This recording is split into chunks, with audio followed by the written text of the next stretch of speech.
Bonsoir à tous, soyez les bienvenus au rendez-vous, votre magazine Culture et Société. On oublie souvent que si l'art est culture, la culture ne se limite pas à l'art. Qu'en est-il pour la culture corse? Nous en parlerons avec notre invité. Ce soir, rencontre avec Alain Dimé, enseignant linguiste, poète en langue corse. Nous reviendrons sur son parcours de Marseille à Bonifacio, sans oublier Corté et son campus propice à l'émulation culturelle. Enfin, nous lui proposerons une rencontre avec Pierre Gambine, artiste, ambassadeur de la culture corse, pour un débat sur l'identité culturelle. Alain Dimé, bonsoir, soyez le bienvenu sur le plateau du rendez-vous. C'est un plaisir de vous accueillir. Alain, professeur des universités, enseignant, poète, linguiste, parolier, le tout en corse, en langue corse. La langue corse, c'est vraiment le fil conducteur, personnel, professionnel. Et si vous êtes d'accord, je vous propose qu'on déroule ce fil pour revenir sur votre parcours. Mon cher Alain, si tout vous ramènera à elle, ça ne va pas commencer en Corse. Vous êtes né, vous avez grandi à Marseille. Comment ça se passe, l'enfance là-bas? Bonsoir avant tout, merci de m'avoir invité. Tout simplement les hasards ou les aléas d'un exode qui existe chez des milliers de Corses, c'est-à-dire que mon père et ma mère sont issus du même quartier à Bonifacio. Je suis issu de deux familles de pêcheurs. Et puis, des emplois dans la fonction publique à Marseille, l'appel du continent dans les années 40-50. Et je nais à Marseille en 1959. Donc, voilà, tout simplement. Et ça se passe plutôt bien, l'enfance là-bas? Ah oui, oui, tout à fait. Marseille est une ville que j'aime beaucoup. Bon, ça s'est passé un petit peu différemment. J'ai eu quelques années aussi à Bonifacio, à l'école maternelle. Et puis j'ai grandi et j'ai fait toute ma scolarité à Marseille, tout en ayant 2-3 mois par an quand même en Corse, à Bonifacio. Alors de bons souvenirs, si ce n'est peut-être une petite parenthèse. Il paraît qu'il vaut mieux éviter de parler foot en famille aujourd'hui. On parle pas de Marseille? Non, pas vraiment, parce que mon fils est un supporter de l'OM, mais il a moins de raisons que moi, parce que moi j'y ai grandi, et puis j'ai connu des grandes époques avec ce club, je joue au foot, mais c'est moins évident aujourd'hui, et puis moi je lui reproche un peu sa fougue un petit peu trop forte. Voilà, on le salue, le message est passé. Alors vous l'avez dit, vous avez l'occasion de venir régulièrement à Bonifacio. Vous allez baigner dans un univers linguistique singulier, le bonifacien. Alors qu'est-ce qu'elle a de particulier, cette déclinaison linguistique ? Alors Bonifacio, c'est une grande complexité sociolinguistique. Il y a un vernaculaire, une vieille langue, puisque c'est une enclave génoise en Corse, c'est un préside génois, Bonifacio, et depuis le XIIIe siècle, on y parle un dérivé du ligure. Donc les bonifaciens, je dirais intramuros, sont ligurophones. Ce qui est une ère linguistique un petit peu différente de celle du corse. On a le U germanique, c'est tout à fait différent. Paradoxalement, c'est une langue plus nordique, qui se rapproche du mentonais, du monégasque et du génois, bien entendu, des deux rivières et génoises. Et à Bonifacio, il y a aussi du corse, puisque à partir du 19e siècle, des Corses de la périphérie, du Sartenay, de l'Alta Rocca s'y sont installés. Et puis il y a aussi une petite communauté du port de Bonifacio qui a développé une toute petite langue aussi qui a disparu aujourd'hui, qu'on appelle le corse de Bonifacio, un petit peu matiné de galourais, donc de Sardes du Nord, je dirais. Enfin, qui est du corse aussi. Donc tout ça est éminemment complexe, et quand on est du port de Bonifacio, il y a de vieilles réminiscences de napolitains, de galourais, de bonifacien. Tout ça donne un melting pot qui est un bonheur pour un sociolinguiste. Vous le parlez couramment? J'ai baigné dans le bonifacien, parce que ma mère, qui est issue de ce corse de Bonifacio, s'est adaptée à mon père qui parlait bonifacien. Et en même temps, oui, je les parle couramment aujourd'hui, je les ai travaillées, ce sont des langues que je parle couramment, que je réemploie aujourd'hui du côté de la Galoura ou de la Madeleine quand j'ai l'occasion d'y aller, ou par ailleurs selon les situations. Je suis une sorte de caméléon de la langue. De la langue corse. Voilà, après je peux parler aussi avec un balanin, un cortenay. Tout va bien, oui, vous faites comprendre. C'est un vrai bonheur. Alors qu'est-ce qui vous a appris la langue corse, la langue parlée et la langue écrite? Alors, j'ai parlé plus tard, en fait. Ma première langue pratiquée, c'est le français, comme beaucoup de Corses de ma génération. Même si j'entendais toutes les langues que je viens d'évoquer ici. Ça fait beaucoup. Oui. Mais je les avais dans l'oreille. Toujours le fameux interdit. On croyait que je ne comprenais pas quand j'étais petit, mais en fait, je comprenais tout. Et l'identité est un construit. Et à partir de l'adolescence, j'ai décidé par moi-même de passer au Bonifacien, notamment avec mes grands-parents. Et puis par, comment dirais-je, par militantisme. Et puis je suis rentré en Corse et j'ai été instituteur assez jeune, à 19 ans en fait. Et là, j'ai été confronté aux besoins d'enseigner le corse aux enfants d'ici. Et là, l'université ouvrant à la même époque, j'ai étudié le corse et j'ai pratiqué le corse de façon plus professionnelle et de façon plus ouverte. Alors justement, ça vous a aidé peut-être à saisir toutes ces déclinaisons du corse. On va revenir sur ce parcours. Justement, vous parlez de l'université. Après la mer, la montagne, on a bien compris Marseille, Bonifacio, Corté. Vous êtes aujourd'hui enseignant, vous l'avez dit, vous avez été avant cela étudiant. Vous avez été l'un des pionniers de cette formation en langue corse. Oui, de façon un petit peu particulière dans la mesure où moi j'ai fait mon école normale ici, à Ajaccio, en 78. Donc j'étais déjà instituteur, titulaire et sur le terrain dans un village corse. Et l'université a ouvert en 81. Et en 82, on a créé le DEC, le diplôme d'études corse. Et j'étais parmi tout un groupe d'instituteurs qui ont intégré ce diplôme avec les étudiants de Corté, les premiers étudiants de 81. Et on a donné la première promotion d'étudiants d'études corse. Donc oui, et après je n'en suis plus parti de l'université puisque j'ai enchaîné avec mes études, des vacations. Mais c'était un petit peu particulier parce que j'ai fait ça en même temps que je travaillais. Alors, du DU jusqu'à la thèse, avec Jacques Thiers notamment, comme directeur, qu'est-ce que vous allez apprendre avec lui ? Alors, Jacques Thiers, c'est à la fois mon ami et mon maître. Je vais apprendre vraiment, je vais aller vers une étape supplémentaire dans la formation, dans la rédaction notamment. Je pensais avoir un bon niveau en tant qu'instituteur, en tant qu'étudiant. Mais en fait, dès qu'on touche les grades supérieurs de la connaissance, on finit par pratiquer le doute et l'humilité toute sa vie. Et c'est ce que j'ai vraiment appris à ce moment-là. J'ai vu que je n'étais pas bon, en fait. Et il m'a appris à franchir un pas dans la rédaction et dans les études, oui.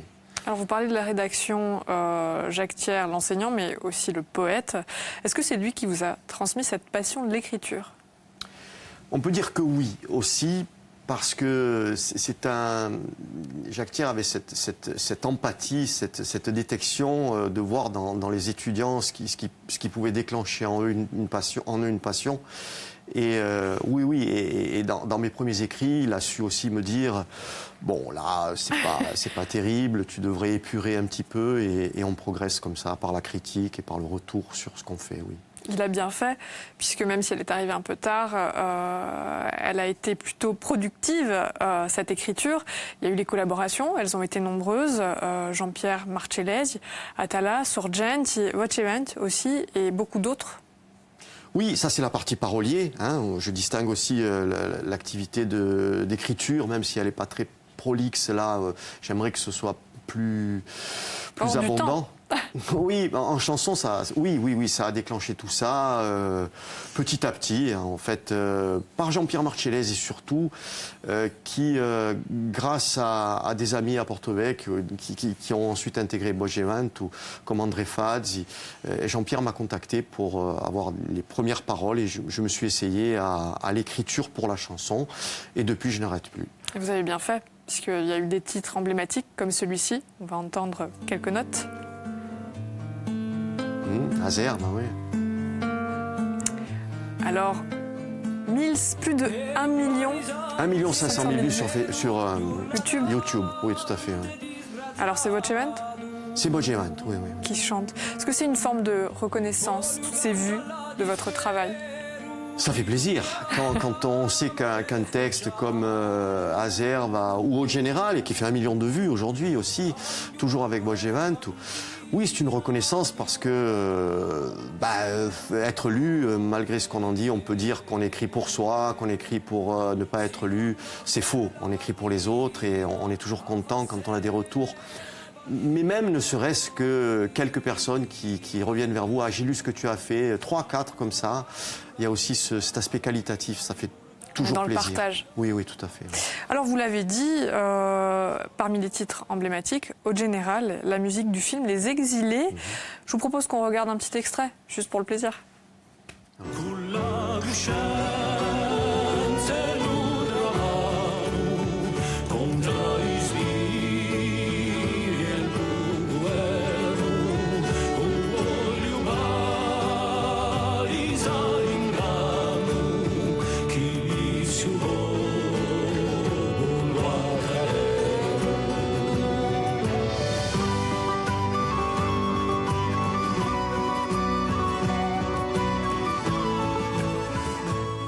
Alors est-ce que cette chanson a été écrite spécifiquement pour le film ? Tout à fait, c'est une... Alors, pas tout à fait, non. Spécifiquement pour le film, il y avait un titre qui a été fait par Michel Frassat. Et la musique du film et la bande originale a fait l'objet d'une chanson ensuite dans le répertoire de Bogevant. Mais ce n'est pas la chanson du film. Hein. Cela dit, la commande de Frédéric Poggi, quand il me demande de travailler sur cette musique, c'est bien entendu la lettre d'Auxonne, la lettre de Napoléon Bonaparte. J'ai eu un plaisir énorme à signer la fin du poème Napoléon et Bonaparte. Toujours un plaisir de se prendre pour Napoléon. Mais donc voilà, oui et non. Alors aujourd'hui, Alain, vous enseignez, vous la partagez, cette passion pour la langue corse avec vos élèves. Vous êtes également chercheur. Vous travaillez sur les écoles bilingues. C'est un sujet quand même qui suscite la polémique. Pourquoi, selon vous ? Bon, la polémique et aussi le consensus lent, progressif, mais qui s'élabore petit à petit. Pourquoi ? Faire entrer le corse dans l'école de la République il y a une trentaine d'années, comme ça n'était pas de l'ordre de l'évidence. On était encore dans une répartition que nous, savamment et en jargonnant, on appelle ça la diglossie, c'est-à-dire quand une langue doit être réservée à la famille, au bistrot et à la rue, alors que d'autres langues doivent se partager la culture savante, l'école, la littérature, etc. Voilà, on a cassé cet ordre-là. Et ça n'est pas allé de soi, et il a fallu que ce soit une lente progression, tout un argument et une légitimation. On y arrive petit à petit. Oui, vous y croyez ? Oui, toujours, toujours. C'est lent, c'est trop lent à mon goût, mais j'y crois, oui, bien sûr. Même si je me suis fait à l'idée que je n'en verrais pas le bout tel que je l'avais fantasmé dans ma jeunesse. Donc il y a la recherche, l'enseignement, il y a également votre travail au sein du CCU, le Centre culturel universitaire, dont vous êtes le directeur. Pourquoi c'est un lieu qui est singulier, à part sur le campus ? C'est un service commun qui est singulier dans la mesure où il est à l'interface entre l'université et le public. C'est-à-dire que nous sommes un lieu ouvert, notamment par notre outil O Spazio Culturale Nadale Lugiani, qui donne une programmation de conférences, de concerts et de théâtre, qui est ouvert au public cortenais, bien entendu, puisque c'est le public le plus proche, mais ouvert à qui veut assister à un spectacle. C'est une salle de spectacle à part entière. Et donc notre programmation se veut au service des étudiants de la pédagogie, mais pas seulement. C'est une consommation culturelle, j'aime pas trop le mot, mais enfin une offre culturelle qui est ouverte à tous. Alors que les cours sont plutôt réservés aux étudiants, etc., même si on peut être auditeur libre. Là, nous sommes à l'interface, ce qui est un défi toujours passionnant. Alors la question de la culture, elle se pose chaque jour au sein du CCU, mais j'aimerais que plus largement, on se pose cette question en présence d'un ambassadeur de la culture corse, Pierre Gambini. C'est le moment de la rencontre. Suivez-moi.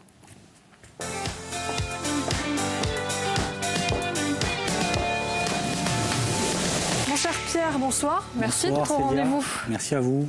Alors Pierre Gambini, artiste, compositeur, interprète, également start-upper dans l'univers musical et artistique. Vous êtes également conseiller numérique chez Quant Music.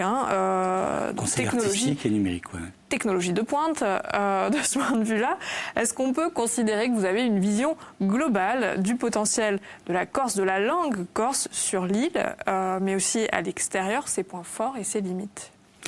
Non, je ne pourrais pas dire ça. Je n'aurais pas cette prétention de dire que j'ai une vision globale de cet aspect-là de la langue corse. Par contre, j'ai une expérience personnelle avec cette langue et forcément, j'ai un vécu et j'ai aussi un vécu de créateur. Donc, à partir de là, si vous voulez, moi, il n'y a pas eu un parcours de militant ou de militantisme dans ma démarche. Il y a eu, je dirais, un parcours véritablement de créateur, de se servir de cette langue comme une matière, je dirais, qui viendrait comme une couleur qu'on utiliserait pour un certain tableau. Et spontanément, j'avais envie de dire naturellement aussi, je me suis retrouvé totalement dans cette langue parce qu'elle répondait véritablement à des besoins de création artistique, à des besoins sonores, à des besoins de poésie aussi. Et j'ai eu envie très tôt de composer bien sûr, mais aussi d'écrire ce que j'appelle moi des chansons de société, parce que je trouvais que ça faisait écho, je dirais, à des démarches anciennes, traditionnelles, où le chant répondait à des besoins sociaux, répondait à des besoins de situation de vie. Et j'essaie de perpétuer plus cette démarche-là, tout en gardant à l'esprit, ça c'est peut-être un peu le message récurrent qu'il y a derrière mon travail, c'est de dire que cette langue est compatible avec le monde d'aujourd'hui, avec son évolution, et elle peut tout à fait s'épanouir dans ce contexte-là. Tous les univers. Voilà. Le Rendez-vous, c'est un magazine, j'insiste, culture et société. Et j'ai eu l'occasion de constater que le mot culture était souvent associé à l'art. Alors, le périmètre de la culture, j'ose espérer, ne se limite pas qu'à l'art. Comment vous la définiriez, la culture ? Ah oui, c'est parfaitement vrai. Dans ces cas-là, moi je ne voudrais pas me retrouver en cours magistral, mais j'essaye de mettre la culture en regard de la nature. C'est-à-dire que si on veut avoir ce spectre large qui ne se limite pas à la culture savante, l'art, la littérature, etc., le patrimoine, on se dit que la culture, c'est tout ce qui est de l'ordre de l'acquis, alors que la nature nous donne de l'inné, la nature nous donne la possibilité de pratiquer la culture. C'est un petit peu comme pour la langue et le langage. Le langage, c'est ce qui est de l'ordre des possibilités. Après, la langue, c'est un construit culturel. Donc, à partir de là, est culture tout ce qui s'acquiert, tout ce qui s'apprend, tout ce qui se partage. Et à ce moment-là, les savoir-faire, voilà, tout devient possible par l'éducation, par la transmission, par le commun. Vous êtes d'accord ? Entièrement d'accord. Je crois qu'il n'y a pas mieux comme définition, elle est très bien. Alors, est-ce que c'est aussi un ensemble de coutumes, de traditions, de croyances, de connaissances qui vont caractériser un groupe d'individus ? Pour vous, la culture ? Je ne sais pas si... moi, si éventuellement... moi, je ne pense pas. Je pense que la définition est très bien. Elle est suffisamment large pour pouvoir parler effectivement de savoir-faire, d'usage. Pourquoi pas de coutumes, pourquoi pas de pratiques. Et donc, effectivement, les pratiques peuvent aller au-delà, je dirais, du champ artistique. Alors, est-ce que c'est universel ou est-ce que la culture corse a quelque chose de propre et de particulier ? Alors voilà, là on entre dans des problématiques un petit peu différentes, c'est-à-dire que quand on affecte au mot culture un adjectif, alors du coup ça se restreint, oui les us, les coutumes, etc. Puis ça peut relever aussi du folklore, tout ça, il faut se méfier un petit peu de ce type de restriction, en tout état de cause c'est un sous-groupe. Mais dès qu'on y ajoute Corse, on est dans un construit qui est de l'ordre... pour moi, d'une forme de subjectivité collective, mais aussi qui est de l'ordre, tout simplement, de la nation. C'est-à-dire que là, on entre dans le politique. Si on parle de culture corse, à ce moment-là, on est dans une vision qui identifie une communauté, qui lui donne une identité, et c'est de l'ordre d'une décision et d'un construit, et même d'un projet, mais on est dans le politique déjà. Alors, polyphonie, charcuterie, plage de cartes postales, ça fait un peu cliché, mais est-ce que ça aussi, ça fait partie de la culture corse ? Justement, le danger, c'est ça, c'est le folklore, c'est-à-dire de ne pas tomber dans les travers et d'y apposer une étiquette commerciale dessus et de dire ça fait partie de notre culture corse. Mais comme le précisait Alain Dimeliou, tout ça est subjectif, parce qu'effectivement, je veux dire, aujourd'hui, quels sont nos usages au quotidien, quelles sont nos pratiques. Je veux dire, quand on utilise peut-être 4 ou 5 heures par jour Facebook, est-ce qu'on est de culture corse ? Je ne crois pas. Je crois qu'on est plus d'une culture très occidentale et très américaine, pour le coup. Ça dépend du nombre d'amis, de leur localisation. Non, c'est l'outil, en fait, qui induit une pensée, qui induit une façon de faire, qui induit une politique aussi économique, qui induit plein de choses dont on ne s'en rend pas forcément compte à l'usage, mais dont on est tributaire. Et là, pour le coup, je suis bien passé pour en parler, puisque dans Quant conte est une alternative justement à ces modèles de pensée qui, pour le coup, conte répond à un modèle de pensée qui est très européen, qui est sur la privacy, donc qui est sur la protection des données privées. Donc, et là, c'est culturel, c'est-à-dire quelqu'un qui s'empare de l'outil de Quant, par exemple, a fait un choix culturel, pour le coup. Alors, la question de l'identité culturelle s'est posée très tôt. Pour vous, Alain, pourquoi ? Là aussi, on est chez l'individu. Il faudrait passer peut-être par des notions de psychologie et de la construction de l'identité. Je crois qu'à un moment donné de sa vie, on prend des décisions comme ça, et ensuite on y revient et on réfléchit. Se donner les moyens de regarder le parcours et ce qu'on a fait est tout aussi intéressant. Dans cette complexité-là, faut se donner à un moment donné une lucidité. Moi, j'aime bien la notion d'identité gigogne. C'est-à-dire que ces poupées russes qu'on emboîte comme ça, c'est exactement ce à quoi faisait allusion Pierre. C'est-à-dire que c'est complexe tout ça, que ce soit dans le collectif, ou alors on est dans le politique, on décide que à goal tour à course. Mais l'individu doit faire 2 pas en arrière et regarder un petit peu dans quelle situation il est, dans quel contexte il se situe. Voilà, et on peut être de culture française, de culture corse à un moment donné, ou tout en même temps, tout ça se mixe, se détache, se croise, et ça donne une complexité qui est belle. Et ça permet aussi de déclarer qu'on peut rester corse, malgré tout. Mais encore faut-il assumer cet aspect-là, parce que ça peut faire de gros dégâts si on décide d'être, je sais pas moi, hémiplégique culturel en disant, voilà, j'ai une partie corse, une partie française ou une partie italienne. C'est un petit peu dangereux tout ça, ou de se dire, je ne suis que corse. Et à ce moment-là, on risque gros en termes d'identité. C'est pour ça que prendre 2 pas de recul sur ce qu'on est, ce qu'on fait dans cette complexité, c'est important. Alors, est-ce que vous vous êtes posé cette question de l'identité culturelle, Pierre, peut-être plus un questionnement professionnel en ce qui vous concerne, plus qu'un questionnement personnel? La question m'est venue à moi, c'est pas moi qui me suis posé cette question, elle est venue à moi en faisant, justement, en créant. Parce que moi, si vous voulez, j'ai eu une enfance qui a baigné dans la langue corse, en famille.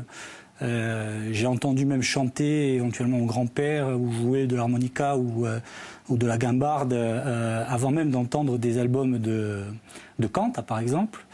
J'ai entendu mon père aussi chanter au Lamento du Gastagne, ou avec une façon de chanter qui n'existe plus du tout aujourd'hui. Du coup, si vous voulez... Et malgré tout, je suis de culture française, puisque mes parents m'ont parlé français, et voilà, je veux dire... mais, quelque part aussi, je pense, de la même manière, il y a eu un mécanisme aussi, où il y a eu un choix qui s'est fait, qui s'est opéré effectivement à l'adolescence, où j'ai eu envie de pratiquer cette langue avec mes grands-parents en premier. Je ne sais pas pourquoi, peut-être le lien affectif fait qu'à un moment donné, on a envie de partager leur expérience de vie aussi, et puis à travers les créations, en fait. Et finalement, moi, je ne me suis jamais posé cette question d'identité. Elle est venue à moi. C'est quand j'ai commencé à créer, que j'ai commencé à rencontrer des journalistes qui m'ont posé cette question, qui m'ont demandé pourquoi je chantais en Corse. Et surtout, je répondais, mais je chante en Corse parce que j'ai l'impression que c'est normal de chanter en Corse quand je vis en Corse et que je suis corse. Vous avez cassé les codes, si je puis dire, en mariant la musique électro avec la chanson corse. Enfin, on sortait du code de la polyphonie classique, si je puis dire. Sur la forme, il y a une expérimentation qui fait que, pour moi, ma création est toujours de l'ordre de l'expérimentation, puisqu'il n'y a pas forcément, il y a eu une adhésion populaire sur des choses beaucoup plus, grand public, comme Mafiosa, mais des choses comme ça. Mais sur ma création personnelle, il n'y a pas encore, je pense, une adhésion populaire massive, comme ça peut être le cas pour d'autres artistes. Mais parce que pour moi, je suis encore, je dirais, dans une phase d'expérimentation, qui fait que c'était pas une volonté de casser les codes, c'est que j'ai une culture rock. Et cette culture, elle puise son énergie dans la transgression. Donc forcément, je dirais, dans ma musique, il y a cette transgressivité est arrivée naturellement aussi. Voilà. Et du coup, comme la langue corse me plaisait, que j'avais envie d'écrire et j'avais envie de faire avec, et que j'avais envie d'aborder des thématiques de société que je vivais, on a créé effectivement à l'époque avec les cantés, entre autres, on a créé un objet qui musical qui qui aussi s'est beaucoup démarqué, je dirais, du chant militant et corse de l'époque où on a créé une petite fracture, on va dire. Voilà. Allez, en 10 secondes, est-ce qu'à travers vos poèmes et vos chansons, vous considérez être des acteurs de la culture corse, des ambassadeurs de cette culture? C'est toujours un petit peu prétentieux d'être des ambassadeurs. Exactement. En tout cas, je crois que l'essentiel, c'est la créativité. Le socle est là, l'identité, on l'a bien vu, elle est là, elle a été construite et reconnue. Et en même temps, il faut continuer dans le projet et la création. Vous êtes d'accord? Oui, je suis d'accord. Puis j'aime pas l'idée d'être un étendard ou d'être un représentant de quelque chose. C'est tellement complexe, effectivement. On vit tellement des choses multiculturelles, finalement, déjà sur le territoire que je pense qu'il... Écoutez, mon cher Pierre, si la culture ne se limite pas à l'art, moi je le dis, vous contribuez largement à l'enrichir. Passez une excellente soirée à tous. Merci. À bientôt.